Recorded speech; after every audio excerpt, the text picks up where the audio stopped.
In today's video, we are going to show you how to replace the water filter in the GE fridges. So what you're going to end up getting is a new water filter that comes in a package like this.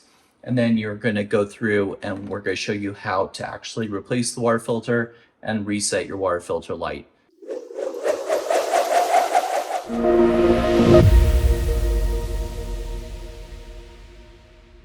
You'll know on these that the water filter needs to be changed because the light goes orange or red on the face of it here.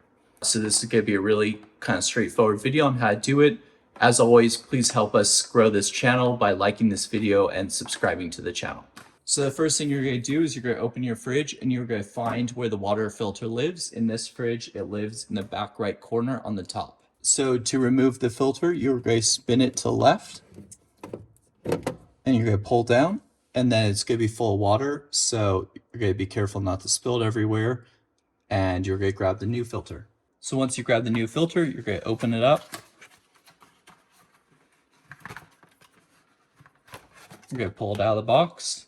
You're going to see that it has these little notches here, so this allows you to get it in and then spin it to lock it into place. So you're going to bring it up here, you're going to match the arrow with the arrow.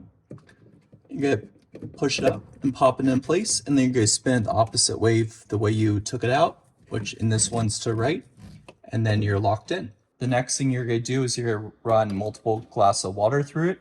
You can see that it's coming out with air in it. This happens because it gets air in the line because you just swap the filter out and the new filter is in full. So this helps fill up the filter and also run any charcoal particles or anything through it. So you're going to do maybe 8 glasses of water.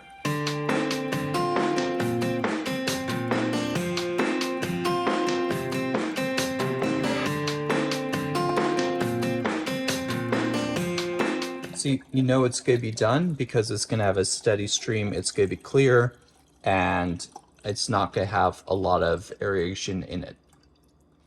So once you're done with that step, then you're going to reset the filter light.